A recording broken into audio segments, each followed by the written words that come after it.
Every hour you trade for a paycheck, you are financing someone else's freedom. You feel it on Sunday night, that quiet dread before the alarm. That is not stress. That is the sound of a cage. And you built the bars yourself, one paycheck at a time. Look around your own life for a second. The rent or the mortgage that eats a third of what you make before you've even bought groceries. The credit card you tell yourself you'll pay off next month, every month for 3 years running. The job you complain about at dinner and return to every morning anyway, because the alternative feels like falling with no net. None of that is stupidity. All of it is a program executing exactly as designed. You think you are broke because you don't have money. You are broke because you are running a program you never chose, installed by a system that needed you compliant, not rich. Machiavelli wrote, "A wise prince relies on what is in his own control." Translate that. Own the asset, or someone else owns you. A salary is control, handed over, on schedule, forever. Here is the dare. 6 shifts happen inside a person's head before a single real dollar ever arrives in their account. Not tips, not a budget spreadsheet. 6 deletions of the poor program, one by one, like pulling teeth. Most people will watch this and feel seen. Fewer will actually do the work. And there is one move the wealthy make in silence that would sound almost insulting if I said it too plainly right now. We will get to it. You are not ready for it yet. Stay with me. Phase 1, the poverty program. You did not choose most of your beliefs about money. You inherited them, the way you inherited a nose or a laugh, from parents who were taught by grandparents, who were taught by a system that profits from your obedience. You were told to get a stable job. You were told debt for a car is normal and debt for a business is reckless. You were told to save what's left over, as if wealth were a rounding error instead of a decision. Robert Greene wrote that everyone is handed a persona before they're old enough to question it, and most people wear it until they die without once asking who handed it to them. Your parents did not lie to you on purpose. They passed down the safest version of survival they knew, and safety and wealth have never once been the same instruction. Power has always belonged to 2 animals, the lion, who wins through force, and the fox, who wins through pattern recognition. Money rewards the fox. The lion tries to outwork the game. The fox studies where the traps are already sitting and simply walks around them. This is not about savings. This is not about a side hustle. This is not about clipping coupons at midnight. This is about which program is running underneath all of it. Here's what the broke never see. The poverty program isn't stupidity. It is comfort, disguised as caution. It feels safe to spend the raise. It feels safe to lease the car instead of buying the asset that pays for the car. It feels safe to stay liked, agreeable, unremarkable. Because remarkable people get noticed, and getting noticed feels like risk. You got a raise last year. You remembered the exact week. And within a month, the extra deposit was already spoken for. A bigger apartment, a nicer car payment, a subscription you barely use. The raise didn't fail you. You spent it exactly the way the program told you to, the same week it told you to, and called it enjoying life. The coworker at the next desk has worked there for 20 years.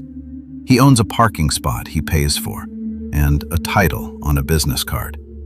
He does not own anything that pays him back while he sleeps. He calls this stability.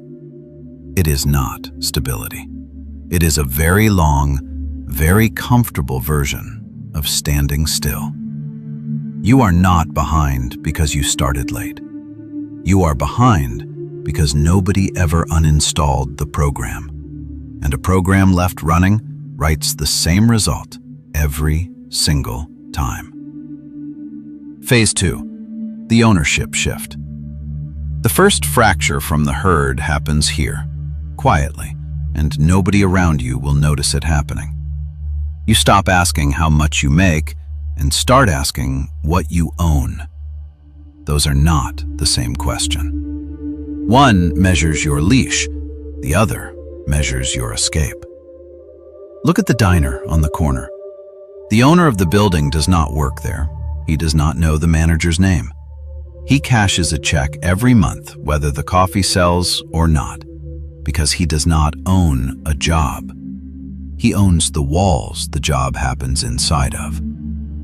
The manager, meanwhile, opens the doors at 6 and closes them at 11, and calls that success because the sign has his name on it. There is a barista 3 blocks from here who has memorized 40 regular orders by heart, and a business owner 2 states away who has never once stepped inside that store, and still receives a wire transfer from it every single month. One of them worked today. Only one of them got paid for owning something instead of showing up. Ownership doesn't only mean buildings. It means a share of a business that keeps running while you sleep. A piece of a company you believe in enough to hold for a decade. A skill packaged into something that sells without you standing behind the register.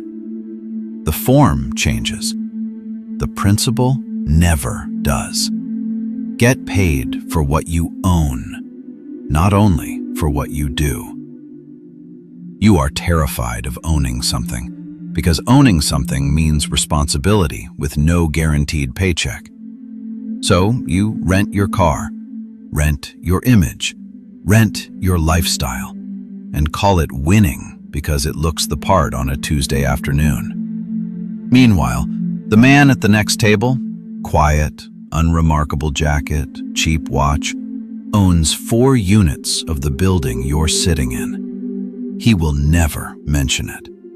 You will never ask. Naval Ravikant put it plainer than anyone ever has. Wealth is having assets that earn while you sleep. An income is not in your control. Someone else decides if it continues.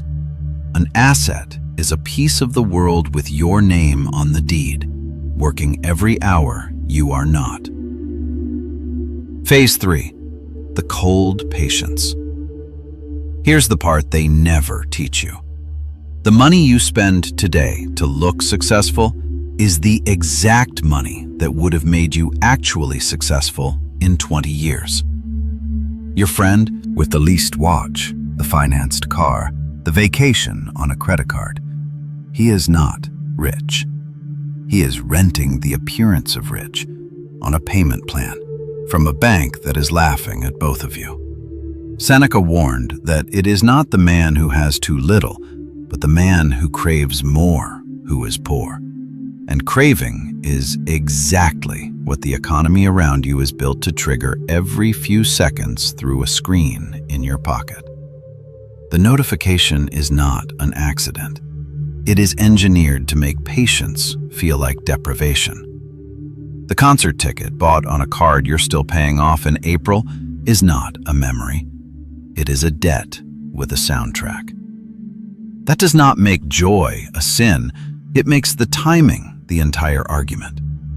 Pay for it with money you already set aside, and it's a memory. Finance it, and it's a chain with a good photo attached. You cannot buy your way into looking like an owner. You cannot borrow your way into being one. You cannot perform your way past the math. There is only one door, and it is marked patience. And almost nobody wants to walk through a door with no applause on the other side. This is fear. And it should be. Every year you wait to build the boring asset is a year inflation quietly eats the cash sitting still in your account. The dollar in your pocket right now is already worth less than it was when you started watching this. Standing still is not neutral. Standing still is losing. Slowly, with your eyes open. Two coworkers start on the same day, same salary, same signing bonus. 10 years later, one has upgraded his apartment 4 times and financed 3 cars. The other still drives the same modest car and rents the same modest apartment, but owns a small slice of a business and a portfolio that quietly doubled twice. Nobody in the parking lot could tell them apart. The numbers tell a very different story. The rich are not smarter than you. They are simply willing to be bored for longer than you are willing to be uncomfortable. That is the entire secret, and it costs nothing to know it. It only costs everything to do it. Phase 4. The silence discipline. You want to be liked. That is the trap. And it has been the trap since before anyone alive today was born. It is a historical law. It is much safer to be respected than loved, because love is a debt people forget to pay, and being needed is a debt they cannot afford to skip. Translate that to money. Stop trying to be liked with your wallet. The person picking up every check, funding every reunion, flexing every upgrade, is not respected. He is used, quietly, by people who know exactly how to keep him doing it. The wolf does not announce the hunt to the herd. It moves in silence and eats in silence, and the herd only finds out afterward, if at all. Robert Greene's law is blunt. Always say less than necessary, because the more you reveal, the more ordinary you appear, and the more power slips out of your hands with every extra word. Post the vacation, post the car, post the number, even once, and you have handed every person watching a way to measure you, compare you, and quietly resent you. Here's what separates the owners from the owned. Owners go quiet about their number. The one bragging about the deal is usually still paying it off. The one who never mentions what he's worth is usually the only person in the room who actually knows. You have met a real millionaire before and guessed wrong about who it was. It's rarely the loudest person at the table. It's usually the one in the plain jacket who ordered the cheapest thing on the menu and picked up the bill anyway without announcing it. Because the bill was never the point. The silence was. You have been trained to perform wealth, so people respect you today. Flip it.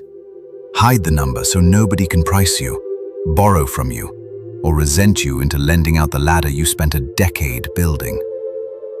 Silence is not shame. Silence is armor. Phase 5. The leverage instinct.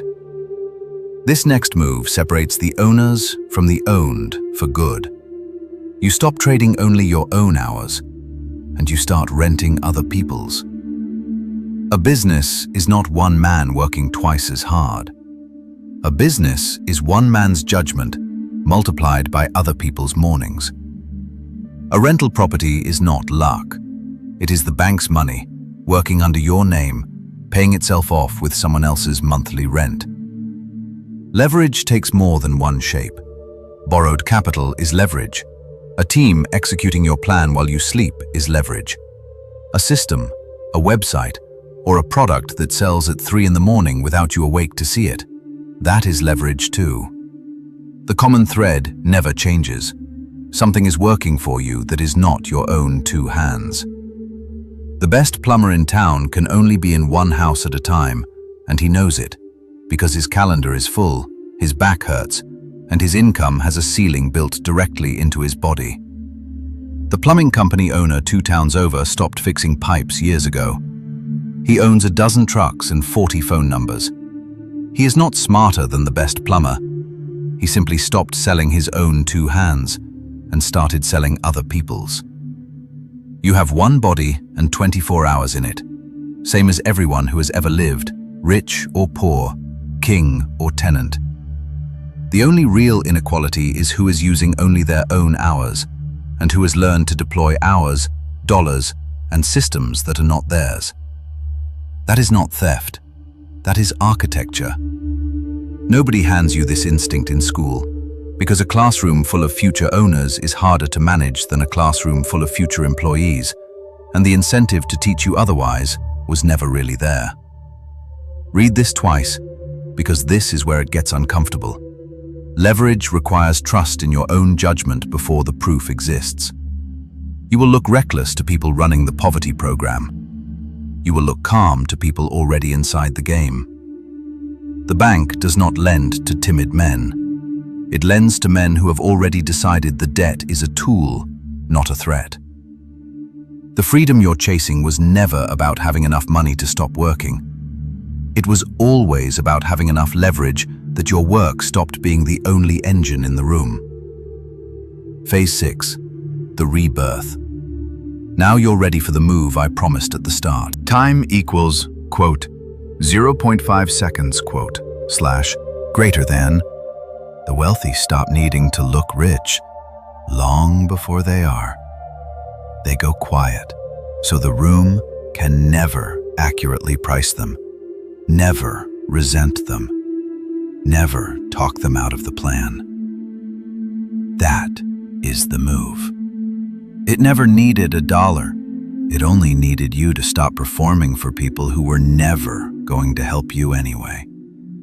Here's the brutal math nobody shows you. $100 a month, growing at 10% a year, becomes over $76,000 in 25 years. Not because the $100 was special, but because it was left alone, on purpose, for longer than most people can stand to wait. A much larger income, spent as it arrives, compounds into nothing at all. Rome did not fall to an invading army first. It fell to comfort, to luxury, to the slow, cheerful habit of spending what it should have kept. The math does not care about your income. It only cares about your patience. None of this requires cutting a corner or crossing a line. It requires a filing, a contribution, a decision to hold instead of spend. All legal, all boring, all available to anyone willing to be patient in public and disciplined in private. The rich don't need a trick. They need 20 years nobody was watching.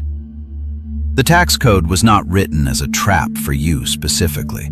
It was written by people who already think in decades, and most of its advantages are simply never taught to people who think in weeks.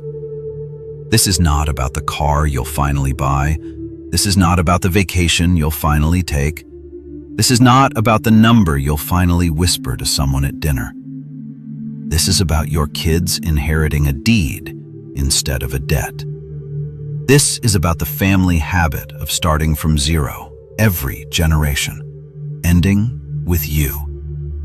Start this at 35. Stay boring until 60. And that account does not just fund your retirement. It seeds your children's before they've paid a single bill of their own. You, calm, watching the herd scramble for a table at a restaurant you own a piece of and never mention. You, quiet, dangerous, unremarkable jacket, cheap watch, 4 units of a building nobody clocks you for. That is the person waiting on the other side of these 6 shifts. Not louder, colder, freer. He is not richer than the room by accident. He decided 6 separate times to become a different kind of person before the bank account ever caught up to the decision. The price is real, and nobody advertises it. Isolation from people who need you loud to feel comfortable next to you. Patience with no applause for years, sometimes decades, while people who spent everything today call you cheap for building something they cannot see yet. Some of the people who love you now will not enjoy who you are on the other side of this. Let them not enjoy it. Their comfort was never your responsibility, and their opinion has never once paid a bill. The renter laughs at the owner's cheap watch today. He will not be laughing in 10 years, and by then, he will not be invited to. You will have to kill the version of yourself that needed the watch, the car, the vacation photo, before you ever meet the version that needs none of it. The broke version of you has to die today. Time equals, quote, 0.5 seconds, quote, / greater than. Not tomorrow, when it's convenient. Not after one more purchase that proves you've arrived. Today, while you're still listening, while the dare is still warm. There are moves beyond this. The specific vehicles, the specific structures the quiet ones actually use to hold what they build. The exact order in which a business, a property, and a retirement account should be opened for maximum protection. Too sharp to lay out in full on a public feed. If you want them, you already know what to do. Comment, "I build assets, not excuses," as a contract with yourself, not a signal to me. I will not be reading it. The owners have already left this video to go build something quietly. The renters are still waiting to see what happens next. Choose your side.